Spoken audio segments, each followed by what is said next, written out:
Let's count how many times in my life I've been dismissed over chronic pain or mental illness. That's right, I don't have enough fingers to count how many times I've been dismissed by somebody for my chronic pain or my mental illness. It's as early as my early childhood, I had health issues. I had stomach ulcers. I also randomly passed out throughout school, starting really in like 3rd grade. I had a lot of weird, questionable things start happening.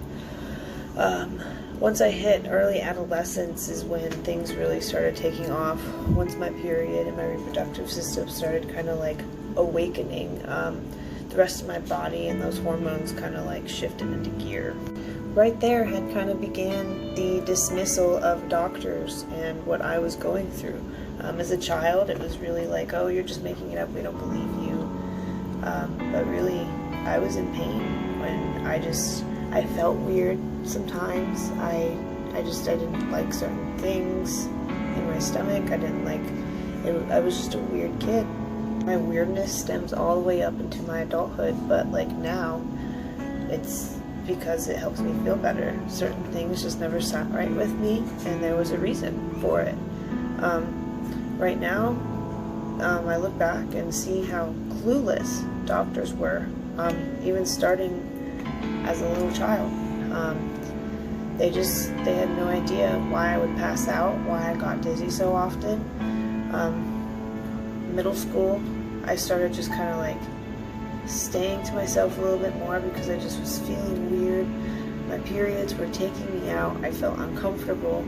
Once high school hit, my mental status was like out there. My pain was 10 times worse. I don't know, it was getting really bad. I got sick really bad about 10th grade for months. Doctors sat there and tested me and tested me and tested me and tested me and tested me for months. And then they realized, oh my God, her gallbladder isn't working. So then they removed my gallbladder. I was a little bit better, but since then, I've never been quite right. What I've been saying is I haven't been quite right as a little girl, but like really going in through adolescence into early adulthood is really when there was a huge trigger in whatever started taking root inside my body. I just started getting crazy pains. I started freaking out. My appendix was rupturing. I couldn't explain these pains. Doctors just would look at me when I'd go to the emergency room and just think, oh, you're just making it up, or oh, you must have a stressful math test coming up, you must have a bellyache. Just all of this dumb stuff. Doctors just were confused. They even did scope after scope down my throat, into my esophagus, down in my stomach, and up the back one too, looking in my sigmoid colon all the way up through my tippy bottom part of my stomach. So they just claimed that they saw little irritations in different parts of my colon and my rectum, and my stomach also had a little bit of inflammation in it as well. So basically I was just kind of full of inflammation all the time. And we all know when you're on your period, that's just massive inflammation in general. So once one inflammation sparks up another inflammation, other inflammations start sparking up because, it's just a huge inflammation party. Then came the dismissal of anything actually being wrong with me other than allergies and irritable bowel, because, you're irritated and certain foods seem to irritate you more, so you got allergies and irritable bowel. Also, you might have some anxiety too, so here's some anxiety medicine to go along with all of your other changes you have to make in your everyday life because you're allergic to foods now. So not only did I start changing things that I ate, which did help me a little bit, some things were probably some irritants, but then they added in numerous medications that were making me fluctuate on top of questioning myself, because they were even questioning me when I came in to seek help. As my mental health started drastically declining, I started going to therapy. Upon going to therapy, I don't know, I met a few therapists that just didn't work out, so it kind of drew me away for a little bit, and then I kind of dived back into therapy, and it helped my mind, but it just didn't help my physical pain, and that's how I knew there was something seriously wrong. As everybody knows, going through school, you gain friends, you gain enemies. I had a lot of friends who were really good friends at the beginning, but then as they saw me go through what I was going through, they started even questioning me. I lost those friends because they didn't have faith in me. They thought I was overreacting. Some thought I was faking it. Within those relationships, I've gained boyfriends, and a lot of those boyfriends became unfaithful because I couldn't give them what they wanted because I was in pain, you know. There were things I couldn't fulfill, apparently, and there were a few who even literally abused me and physically hurt me because I was weak and I couldn't physically move. And I didn't know what to do, so they moved me.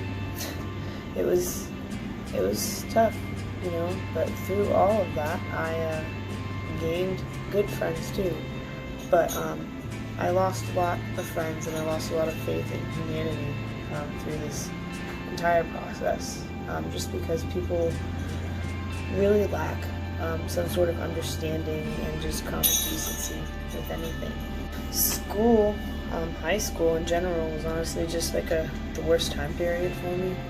They say high school is supposed to be the best time of your life, but not for me. Literally, since middle school, my attendance suffered greatly because I'd get sick, I wouldn't feel good, I would not want to get out of bed, whether it be my mental illness, the voices inside my head that day making me feel like shit, or the physical pain taking over my whole body and making me ill and feeling gross. I don't know. It was bothersome. People would bully me for it. I was in the hospital a lot, whether it be the mental hospital or just admitted to the regular hospital, because I just bounced back and forth, and the doctors bounced me back and forth because they didn't know what was wrong with me. It was either my mind or my body. And when they admitted me, they would just do scopes. They would just run a bunch of blood work. They wouldn't do anything. They literally made me feel crazy. I fell behind in school. My grades suffered greatly. On top of my attendance, like I said. Teachers started getting really frustrated with me. I tried my hardest. I had a few teachers who were a little bit understanding, but you could still see that frustration, which I get. You know, I get it, but I didn't know what the hell was going on with me. You know, I mean, I'm still working through it right now. And meanwhile, the school system was getting frustrated with my mom because my attendance was suffering, my grades were suffering, and me and her were just trying to make sure I was okay. You know, so it was just a really, really tough time.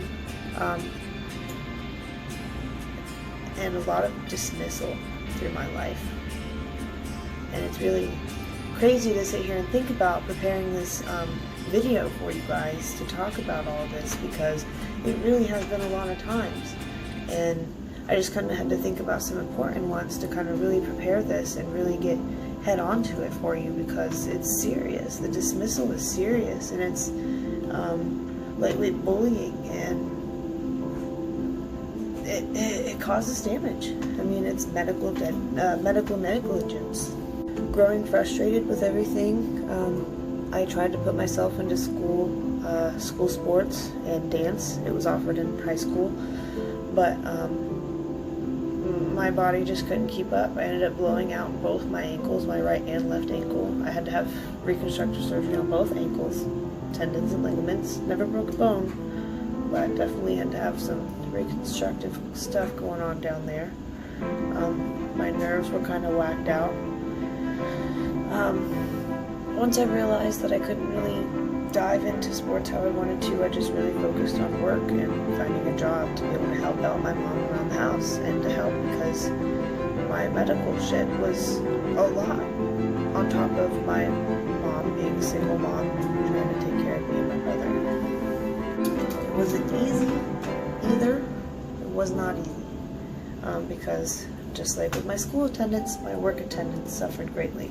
Because if I wasn't feeling well to go to school, I sure as hell wasn't feeling well to go to work. So if my school attendance suffered, that work attendance was suffering bad. It caused issues for people because they didn't understand. I even had medical notes, doctor's notes, because like I said, I was in and out of the hospital, in and out of doctor's offices for years, literally years. I even had my brain tested. They fucking, sorry, excuse my language, but I had neurons connected to my scalp and stuff that I had to wear for like 48 hours as they tested everything, because I would just have crazy migraines. I would get so dizzy, and we just didn't know what was going on with me. And places of work just don't understand that. Health sometimes comes first.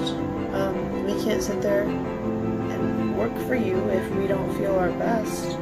I mean, now during COVID, they're like, okay, yeah, we don't want you here if you feel bad. But I mean, then, as a teenage girl, they wanted me to work myself to death whether I was throwing up or not. I literally became a problem for whoever or wherever I worked for. Still kinda am for some people.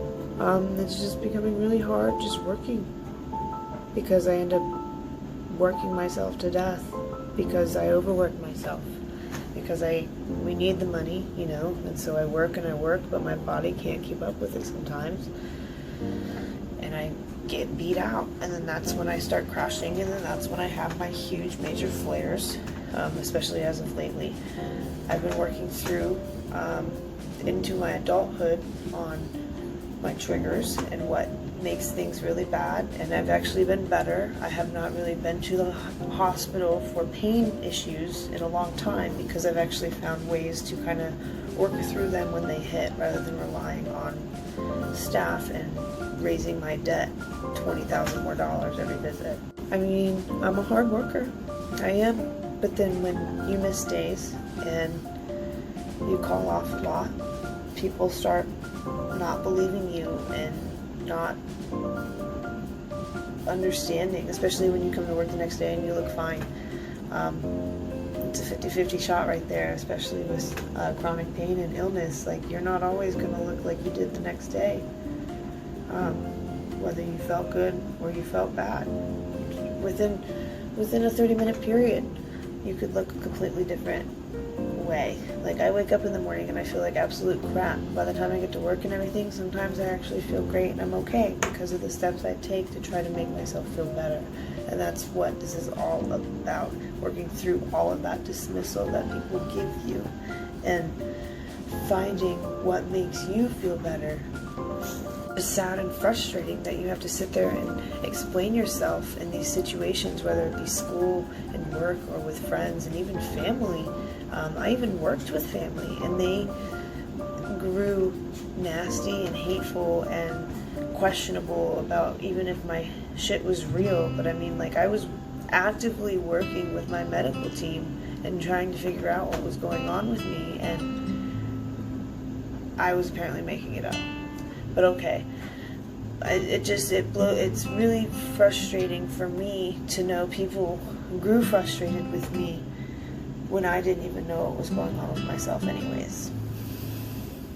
My mom, my brother, and my Grammy are really the only people in my family who have been there and have actually acknowledged and believed me through it all. Like I said, my mom was there through every hospital visit, through every doctor's appointment, trying to figure out what was wrong with me, because she could see the physical pain I was in. She could see me passing out and not being able to come to. She could see me throwing up and convulsing and looking lost and hurt and sad because I got that low, you know.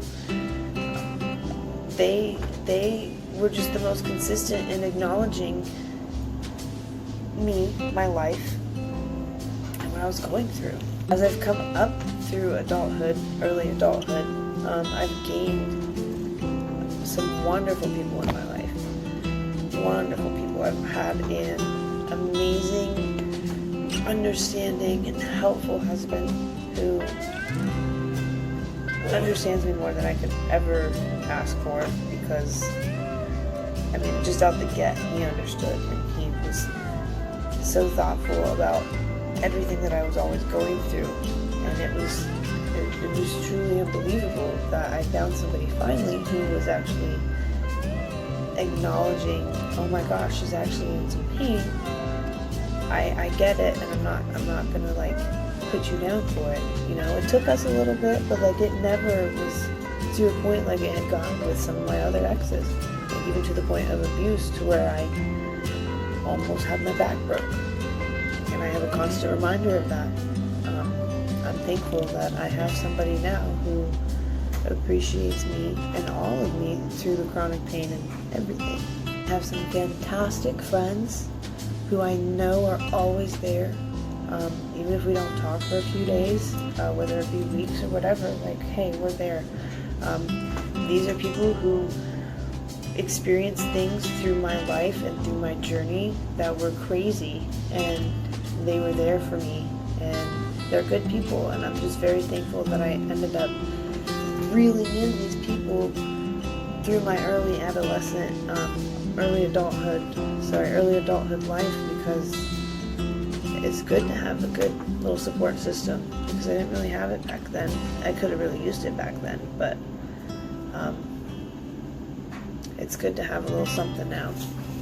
But truly, the one person that I am honestly thrilled to have finally come around and understanding and acknowledgement is myself, because, you know, doing so has made me like stand up for myself and how I actually feel, whether it be emotionally, mentally, physically, being with my therapist, the mental hospital, the emergency room, the nurses, the pharmacist, teachers, bosses, anybody. Just throughout the years, I have strategically worked myself into growing stronger, and putting my foot down, basically. Just a little bit harder each year, really. A nice little grunt every year. Add a little bit extra strength to my journey, because every year I honestly find myself getting more and more stronger, and it blows my mind, because I never thought I could be this strong, ever, and I say that every year, so I'm just happy because I was able to push myself to dig for answers to an almost unanswerable question, you know, what is truly wrong with me? So through fighting and visiting with more doctors, after more doctors, and then finally getting a doctor to go in through a laparoscopic surgery, and then having to do another one because that doctor previously just didn't have the proper knowledge, I finally found a good medical team who was able to find what the hell was wrong with me after so long. I have a diagnosis now of endometriosis on my colon, my rectum, and my bladder. I had it excised. They strategically removed it on the said areas and placed like a mesh padding over the area. But, I mean, it's not a guaranteed cure. I'm definitely still having issues. There's other issues that have been caused because of said issues that I'm like working through. And it's just, it's a real tough journey, because it's never ending, because on top of taking care of myself, I have a family I have to take care of. I have a job I have to do to be able to take care of my medical health and my children and my husband and my family. It's just tough, because living with a chronic illness that comes with major chronic pain and major symptoms is really tough. It pushed me down through, like I said, those mental hospitals, through self-harm stages, suicide stages. I mean, even to this day, I constantly think, what if I wasn't here? You know, what if? And that's just constantly in the back of my head, just because I'm constantly going through this pain. I'm constantly going through questioning myself every now and then. But then reminding myself, I have been acknowledged, I have been heard, there is something wrong with me, you're alright, breathe, do your thing, curl into a ball if you need to. It's going to be alright, because we're going to get through it, and we're going to keep fighting and trying to at least kick these symptoms in the bud. I mean, we can't necessarily stop the disease from growing. Sometimes excision does stop it, but sometimes those cells just take root and just keep going. I feel like they keep going, and like I said earlier in the video, once one thing inflames, everything else inflames. So during these moments of inflammation, this inflammatory disease, it's not considered it, but I mean, it inflames you. Endometriosis is the inflammation of an unknown tissue, not the uterus tissue. That's been debunked. Talk about knowledge in the field. There's so much knowledge that's not in the field that has been learned that is causing this medical negligence and women to be suffering. It blows me away. So not only growing into somebody who's stronger and well-rounded with knowledge, I've also gained a will to fight for not only myself through and through, but for other people. I'm advocating and throwing out knowledge every time I get the chance to, because people just don't seem to know endometriosis as well as I feel like it should be known. I mean, 1 in 10 women suffer. That's a lot of women. And some women have it and don't even know, because some women just don't experience the symptoms, but there's just this thing just growing inside their body. And it's just going and going until they end up having issues. And some people have the issues but don't ever let it get checked out, and they just let it go, thinking, oh, it'll just go away. But this is a serious issue, and I wish people, including the individuals who have it, didn't push it to the side as often as they do. And I did for a while, and I stood up and demanded to figure out what was wrong with me, because I knew something was wrong with me. If you know something's wrong with you, figure it out. Find somebody who will figure it out. You're able to find somebody who can figure it out. You don't have to rely on your doctors solely that you are involved with. If you don't trust one person's opinion, you don't feel like that was comfortable or the conversation went well, start calling around to other places. That's how I found my specialist, who took me in after my one laparoscopy, because after he told me he didn't find anything, after all of my research and all of my knowledge and all of my previous numerous doctor visits that have failed pointed to endometriosis on my bowels. It was something I never even heard of until I started researching. Truly, the realization that I was not the only person who has probably been through this type of medical negligence and dismissal has pushed me to advocate for others, and spread the knowledge that I have gained in the process of me figuring out my own body, because I feel like others really need to know, and it's just not there. It's not even there in the field itself. I mean, people want to say it's a reproductive disorder or disease, but truly it's more than that. Like I said, my reproductive organs aren't even affected. My period affects it because it inflames everything. It irritates things. But it's my colon, my rectum, and my bladder that's affected by endometriosis. There's people that I've heard who've had endometriosis in their brain. It's been on their skin. It's been in their lungs. It's been on their heart. This is a much bigger issue than it's made out to be. for so many years. Connecting with others who are also lost in their chronic pain journey, battling anything in their way, including people like I have. It's just nice to be able to connect and share my story with others and possibly reel in an audience who are wanting to know, hey, my family member might be dealing with this. Maybe I should learn more about what this possibly could be. Or, hey, maybe my coworker isn't so over dramatic and something might seriously be wrong and she don't even know. Maybe I can reach out with some knowledge and help. No matter what stance my videos or my posts come across, I want to be able to help just one other person feel not so dismissed or not so unheard or lost.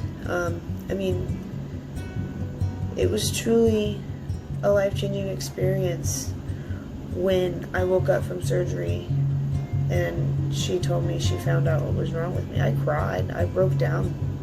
I broke down hard because I'd been hearing for so long and for so many years that nothing was wrong with me, and somebody actually found something wrong with me, and I knew for so long that something was wrong with me.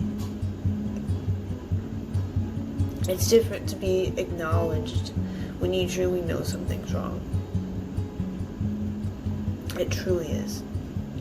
And this is my journey, and I'm sharing it with everybody so we can all be on a journey together. So this is our journey, and I am thrilled to be sharing different parts of my journey with you to create a bigger journey and a bigger path to acknowledgement in this disease and chronic pain and mental health and even abuse, because there's a lot of abuse in relationships with couples who experience chronic pain and stuff, because neither side knows what's wrong. One of them shows weakness in one way and the other one breaks and shows weakness in another and ends up hurting one even more, and it sucks. And it's really time to kind of stand up for all of it, and that's kind of what I'm trying to do. It's been really hard, just because I said I'm dealing with my family, I'm dealing with my own health, I'm dealing with my own jobs, I'm dealing with everything else, but I'm also taking on the extra task of possibly helping that one person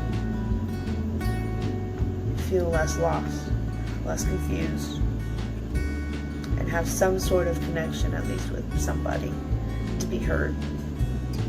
So I'm glad that I can share this with people, and I'm glad that people might actually take the time and listen and take it in. I hope you can take a little bit from it and put it into your life, or even just kind of share it and say, hey, I heard this story and I thought of you and what you're going through, and maybe you should look into it. That's all I can hope when I do stuff like this, and when I share my posts, and when I share my knowledge, because just the journey going through trying to figure out what was wrong with me, I have learned so much about this disease. I have connected with so many people, and it's just truly remarkable on the lack of knowledge, and the people who do have knowledge, and the people who still, like doctors, who just don't want to admit that they're wrong just because, they've based this practice for so long. It's too late to make changes because they're out there. I'm just hoping that sometime soon we get on a path to a brighter future for endometriosis and its patients, as well as a brighter future to acknowledgement and just being nicer to one another and maybe have a little bit more faith in each other. I know it's hard, especially this day and age, but I think if we tried a little harder, it'd be okay. But you never know. I just want us to try for ourselves in the long run, because at the end of the day, we all know what we feel.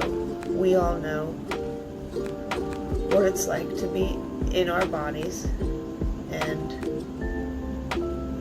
that's what's most important when it comes down to it. So, no matter what, just stay strong, keep fighting, keep standing up for yourself, and just don't give up.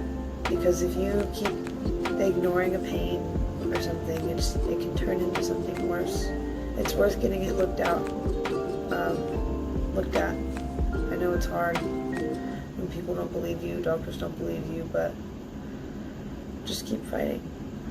You got this.